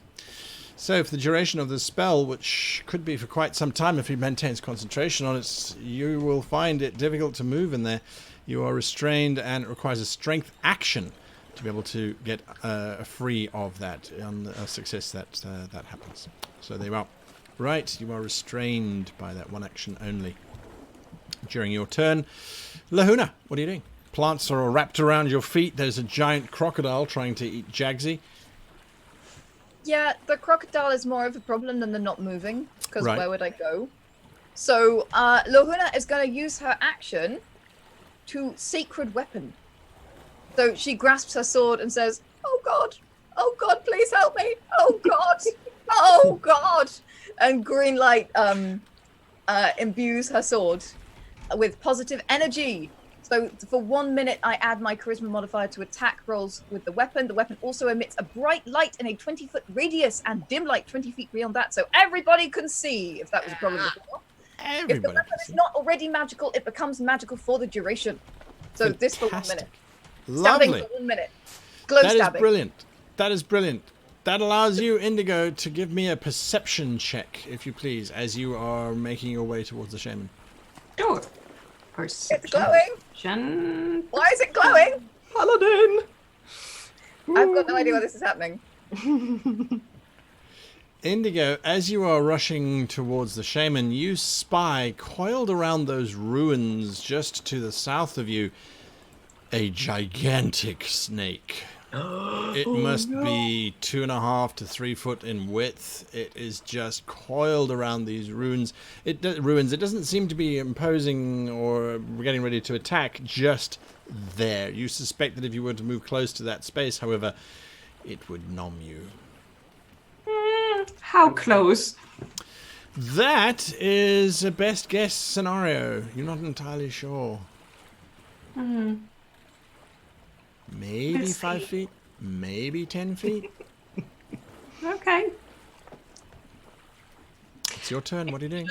Indigo points and calls out snake, and then she uses a free action to shapeshift because she's Circle of the Moon. She can shapeshift as a bonus action, Yes. and also she can shapeshift in something much bigger than other druids can at her level. Nice. And so now is the moment where I barter with you. What kind of animal might she already know? Does she know what a brown bear is? Give me a Thing nature is- check. Give me a nature check, because so far she's been pretty clueless as to what's been, what is and isn't around on this land. Yes, Well- as a matter of fact, you do know what a brown bear is, because somebody, and we're not mentioning names, had a teddy bear on board the Second Chance, and the teddy bear got you to ask a question, so your brown bear may have buttons for nose and eyes, but it's still a brown bear. Cutest damn death machine in town. Okay. So You turn into a brown bear. Indigo mid-leap turns into a big, furry, shaggy creature that gives a very deep and growly huff. And then her speed actually moves up from 30 feet to 40 feet. So she exactly, I counted this out in my head. There we go. I'll give you your brown Trump. bear token if you like. Ah, I'm a brown bear. Plop. And so she rushes over to the shaman, and then she goes on to maul him. Yes. Wow. If we use the rules for brown bear, I have multi-attack, I bite, and I try to hit him with my claws. Love Both are +5 to hit. it. Make your attack. I have shared the brown bear with you. Oh, yeah, right. So you've got all Can I these use bits that and just bobs? to drop things? You on can, in him? terms of making your attacks and things. You have now got Oh, all of his skills and nice. powers. I'm going to bite him. Well, she doesn't need any You help. do indeed hit him. He screams out in pain. In mid-sized pain. Nice. It's pain. You bite in. You taste lizard folk blood upon your hands. She You did have a promise. claw attack. Then I'm going to claw him. Taste of shaman. Looks That's like a it. hit. Jamie. That's it. That's it. And Do your damage. go. He goes limp in your onslaught, in your attack. He just drops to the ground. Then, if Unmoving. I'm allowed as a free action, I'm going a bit like Oh, with my absolutely. claws. Shake, shake, shake. You shake him as much as you like. Jaggajaw, the battle with the crocodile continues. Jaggerjaw gets like the smell of blood and death in his nose. As he does so, you can see like almost like this this steam, like this heat coming from his jaws as he begins to breathe heavily.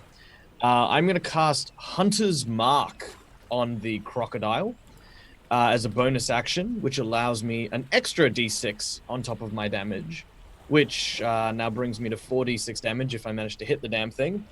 And let's see if I hit it. Let us hope. Ah! That's a hit. All right, so that is 6 plus. I have to roll that here. 4 and. Oh, I threw my dice away. Come back here, you. and a 1. So that is, An additional 5 damage. yep, an additional 5 damage. So 14 damage in total. This is the first time that your anchor has punctured through its flesh. And there is this large gout of blood as you pull back from that. There are nothing from the snakes. Flick, you hear the doors behind you opening. Opening. Yeah.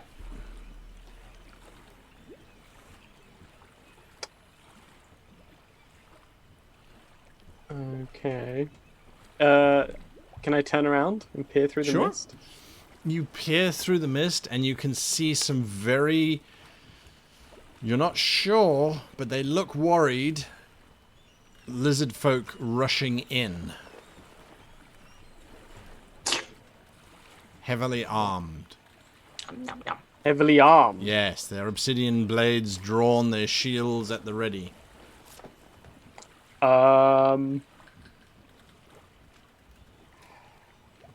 Okay. Hmm.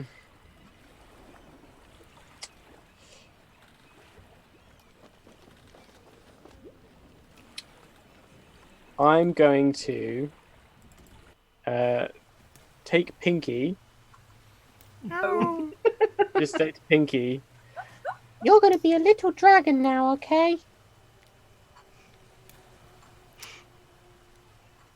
then I put him under my arm. I'm going to run down the tree, and I'm going to run towards them. With Pinky in tow. Yes. Or underarm, I should say, which Yes. is not a very favourable place to be if you are Pinky. I actually have a little Pinky token for you now, which I will add to the Oh my god. to the mix. I'm so excited. So, little Pinky is now with you. Massive. This is The big amazing. vehicle. Little Pinky is with you. I love it so much. Yep. So little Pinky's with you, holding on, desperately holding on to your underarm. It's not sure. So you scamper down the tree, not a problem. That's your movement. You're doing something else. I'm running towards them. You're running towards them. They don't seem to even see you. They seem to be focused on what's happening in the middle of the chamber. They don't see me. They don't seem to care.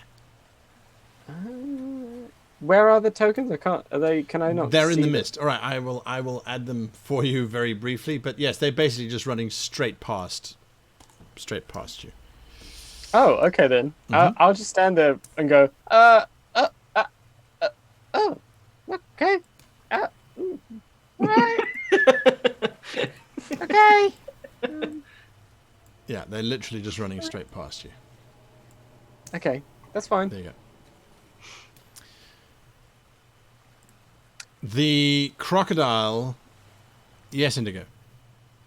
So, Moonbeam is still active. And since the thing is so humongous, it still occupies the space where I put the Moonbeam. Yes. As it starts its turn, it's going to get damaged again. Make your I think it's going to get another saving save. throw. All right. Constitution saving throw or dexterity? I forget. Constitution? Constitution saving throw. Against 13. Constitution saving throw. It makes an 18. So only half damage. Where's my spell? I know I'm a brown bear right now, but I still need my spell. Okay. Because that one's going automatically. Damage would be 6. Yeah. 6 points of damage. This beast is looking wrecked. Bits of skin are starting to burn off in the moonbeam. It rears up in front of you, Jaggsy, and transforms back into the lizard queen, looking very beaten up. And she says, "I yield." Whoa. Oops! Holy crap! I yield. You have proven yourselves. I cancel Moonbeam immediately. Get rid of moonbeam. Get rid of moonbeam. What was the point of this? Victor on his turn just start hacking at these things. The vines have started to vines. attract immediately already anyway. Yes, sort of hacking them away. Was that the point of this? You turning into a crocodile and almost killing us? Why is my sword glowing? Ah. Where's Lahuna? You really should have just explained what this was about. Also, I hit you on the nose and called you a bad crocodile. I'm so sorry, you're not a bad crocodile. You're a good crocodile. Is this You're a over now, at crocodile. least? Are we done? Whilst all this screaming is being poured onto the queen, Jaggajaw, you are busy doing what exactly? I see some rolls happening. I like it. Just calming down. Just. I'm actually gonna walk away a little bit.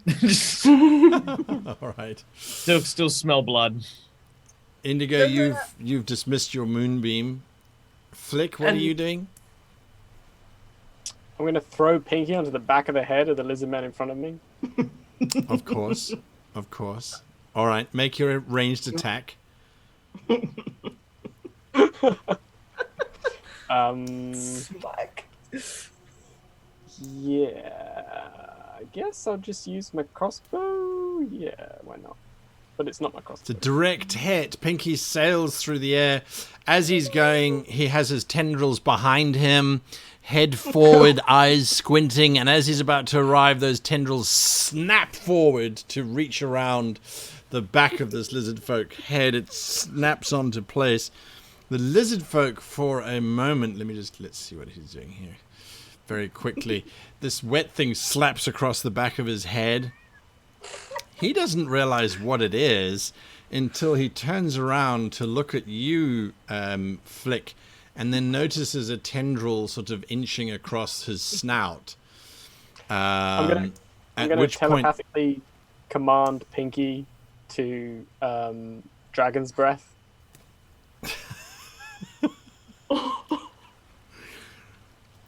How much damage is that? What is happening? 3d6. I say this every time. What is happening? 3d6, roll it, Mark. Roll it as Pinky just opens up. This flame washes over the lizard man's head. He shrieks out. He takes 11 points of damage.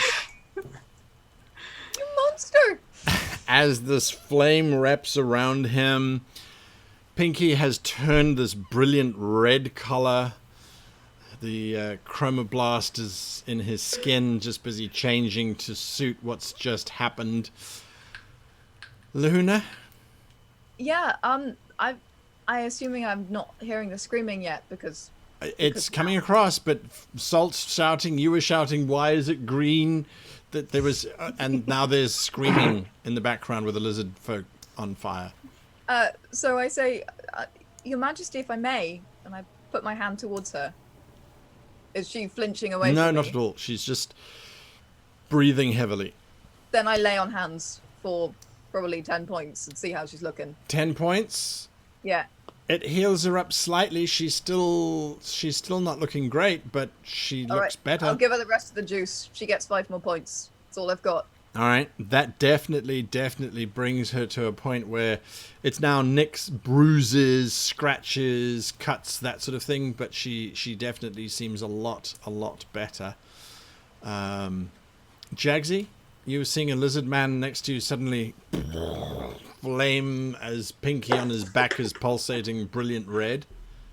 Does that lizard folk still have a head? He does. He does.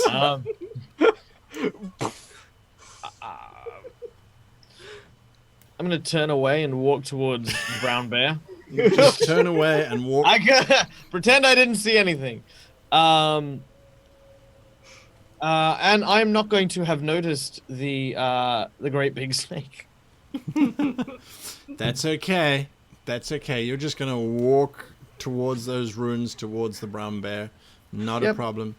Dum. Salt, the queen looks at you. This was a necessary process, not for you, but for the vizier. Right, fine, but They it's have over been now. after my throne since I have taken power. My policies have not been what they have approved of.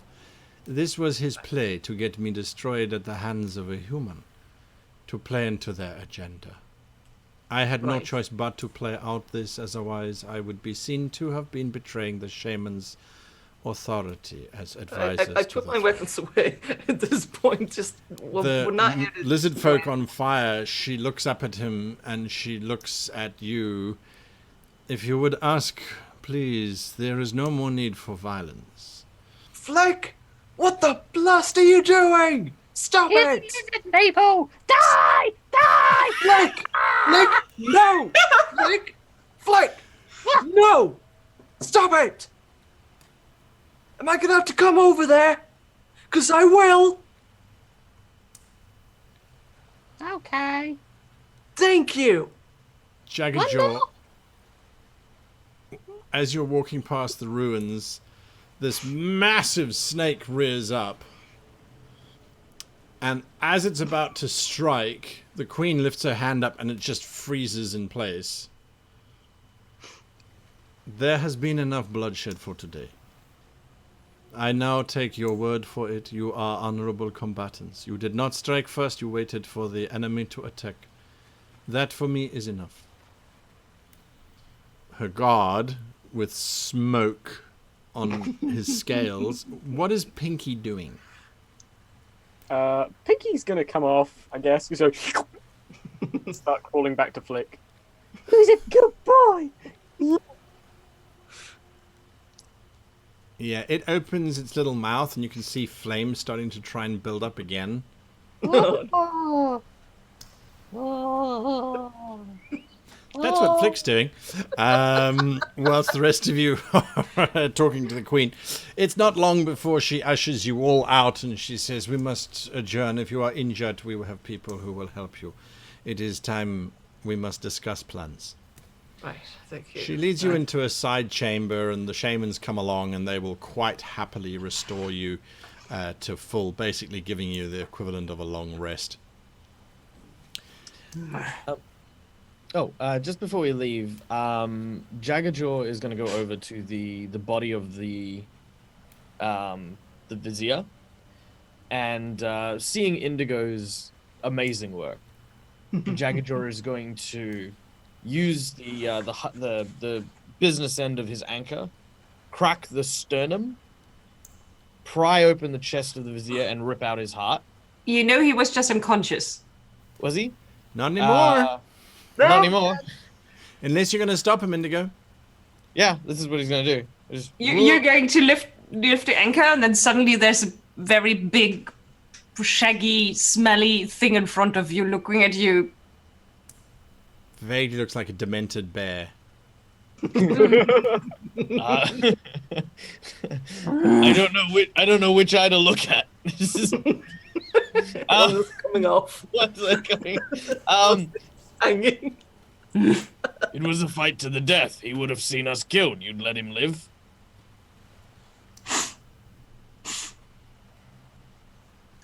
I look at the queen. She doesn't seem to be paying him any attention at all. But that's not surprising considering what's happening on the other side of the lake. Look, we let this guy live. He's gonna pull this again. We take care of him now. It's an honorable death, which is more than he deserves. Indigo leans down and licks the lizard man where she bit, because she promised to eat off him and to find out what he tastes like. So she wants to fulfill her promise. And then she turns back into her aquatic elf self. Blood Shakes up. smeared. Her limbs, wipes off the blood from her mouth. Well, I think he's learned his lesson. I can still eat him next time if he comes back. But since the queen just said that we were honorable because we did not strike first, although better not mention to her that we did indeed maybe strike first, at least against her, maybe stay in her good graces and not eat her vizier? Or do you think we would be in her good graces if we ate him? I'm not sure. He's your kill. You make the call. If you don't want to be that person to finish him off, I'll finish him off. Ain't nothing but a thing, just... I would rather just leave him. And they, I point at the other lizard folk, can decide what to do with him. Right now, there's still a little bit of life left in him. All right. We should head back. Good. As we head back, Jaggajaw is very sneakily going to swing his anchor behind him, like he's kind of putting it away. But he's going to kind of tap the base of the lizard folk's foot and try to get it so that his head just dips into the water. Oh no! Oh no, I'm drowning! Oh no! Whatever shall we do? Give me a sleight of hand check, if you please. All right. Only to find out that they're aquatic. Obvious, right? Yeah, it's not my worst thing. 7. Yeah, you can nudge him in, but it's going to be fairly obvious. I'll look at Indigo and I'll shrug. What? And then I'll plod You off. then rejoin. Yes, they can drag him out again if they want to.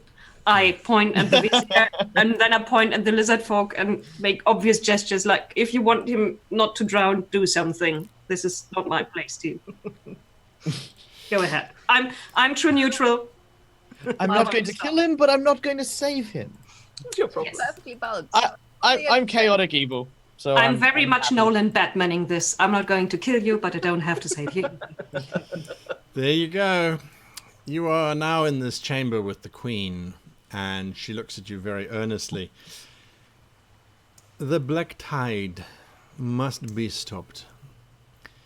The alliance will take time to form properly. We are awaiting the arrival of your mother, Lahuna. She will be representing the merfolk in this alliance. There are also members coming from the aquatic elves, as well as our dear Shakan are sending representatives too. We have not heard anything from the seabold colonies that we have reached out to, I am afraid, my little friend. They No, seem you to wouldn't. have encountered a problem with a very large hurricane currently, which is in the area that they control. There was something mentioned by the vizier of a device or a discovery that you have. Is that true?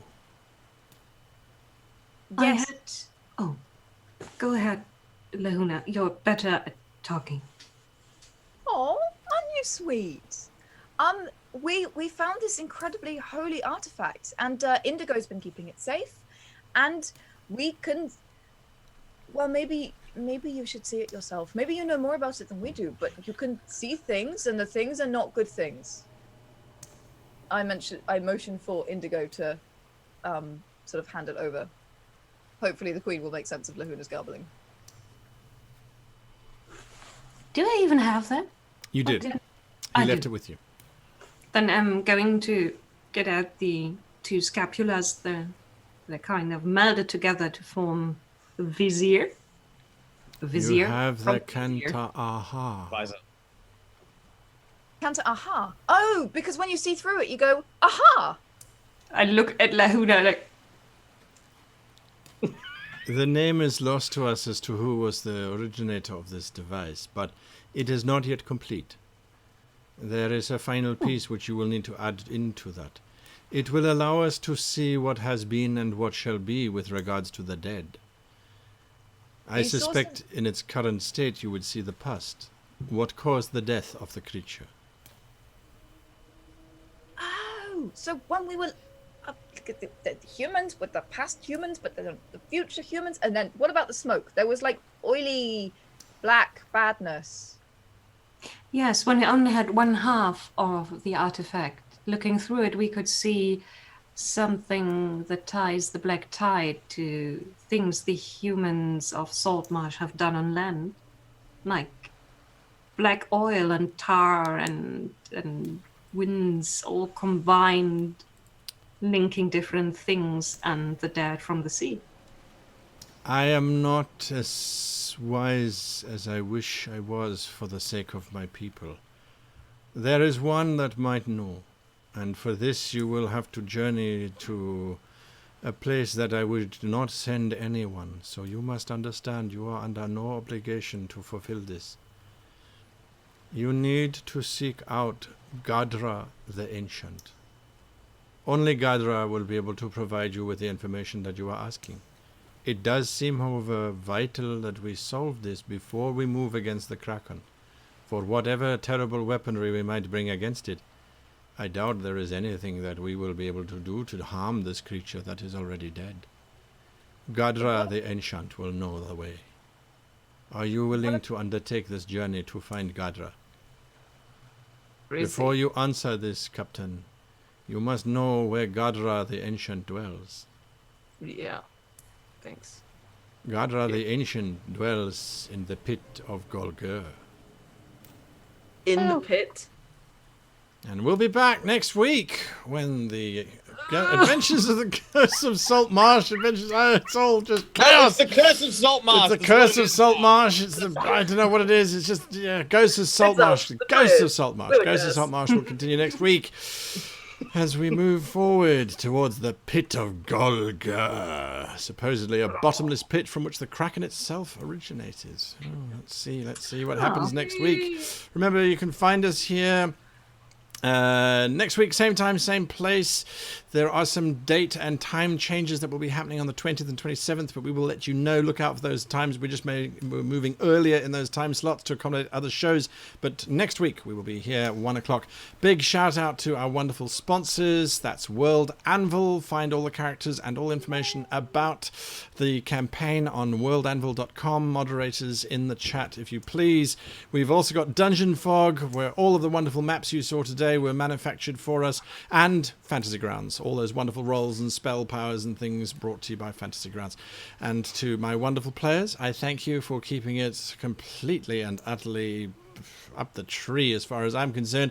It was a lot of fun. To all of you watching, I thank you for watching. Remember, you can join us after the show in about 10 minutes on twitch.tv/greatgm for a chat with the cast in Below the Decks. Come and chat to us for half an hour. Until next week, however, from us, until next time, goodbye.